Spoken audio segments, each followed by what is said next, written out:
العربيات بقت تمشي لوحدها وانت لسه ما بتعرفش ترجع لورا. انا عارف انك لسه بتتلخبط في الرجوع للخلف. ارجع لورا، ارجع لورا، ارجع لورا. فعشان كده عملت لك فيديو عن الاساسيات للرجوع للخلف. رقم واحد، لازم ترجع بالعربية بطيء جدا. هتقول لي يا كابتن يعني اجيب ار وارجع لورا واسيب العربية تمشي بالسرعة العادية بتاعتها؟ ده هيعمل لك مشكلة كبيرة، ان 90% من العربيات بترجع بسرعة عالية شوية. فانت الاحسن لازم تكون بتتحكم في سرعة العربية، لازم تكون بطيء جدا، فلازم تضغط سنة فرامل بسيطة وانت بترجع بالعربية بتاعتك. اتنين، عايزك تعود نفسك ان زي ما بتكون مركز جدا ناحية الحارة بتاعتك وانت سايق لقدام، هي نفس الطريقة بس هنعملها مع المرايات بتاعتنا واحنا راجعين لورا. وعايزك تتعود وانت سايق لورا استخدامك للدريكسيون هو نفس فكرة استخدامك لقدام بالظبط. يعني لو انا عايز اقرب بالعربية اتجاه الشمال بكسر الدريكسيون اتجاه الشمال مش العكس، عشان في ناس كتيرة قوي بتفتكر ان الموضوع العكس. وانا راجع اهو بدأت كسرت شمال، جسم العربية فعلا قرب من ورا اتجاه الشمال. طب ليه انا بتكلم عن الجزء الخلفي ما اتكلمش عن الجزء الامامي؟ عشان مش عايزك تلخبط نفسك.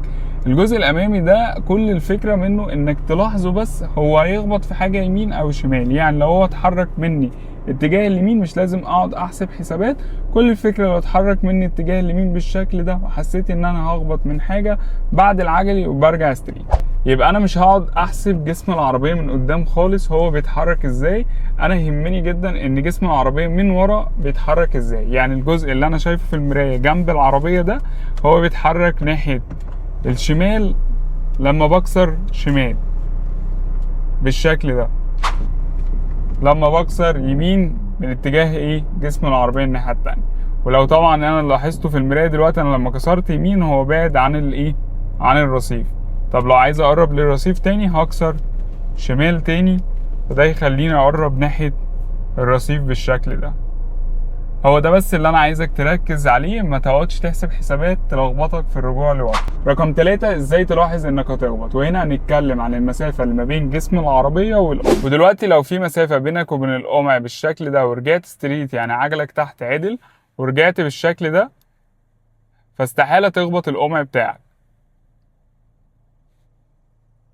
وطبعا لو في المراية ظاهر معاك ان جسم العربية بمستوى جسم القمع بالشكل ده وانت راجع ستريت، طبيعي جدا انك تخبط الحاجة اللي وراك. يعني اي حاجة مفيش بينك وبينها مسافة فطبيعي جدا انك تخبط. رقم 4، انت اقدر اكسر الدريكسيون على القمع وهو جنبي.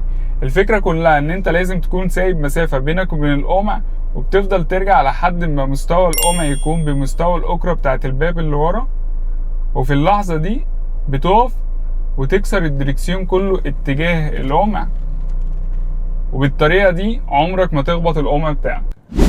وطبعا لو عجبك الفيديو عايز تتعلم تريكات اكتر عن الركنات، سيب لي بس في كومنت كلمة ركنات وانا هبعت لك فيديو عن انواع الركنات. ولو عايز تتعلم عملي ما تنساش تسأل على كورس المهارات وتقدر تتعلم معانا كل انواع الركنات.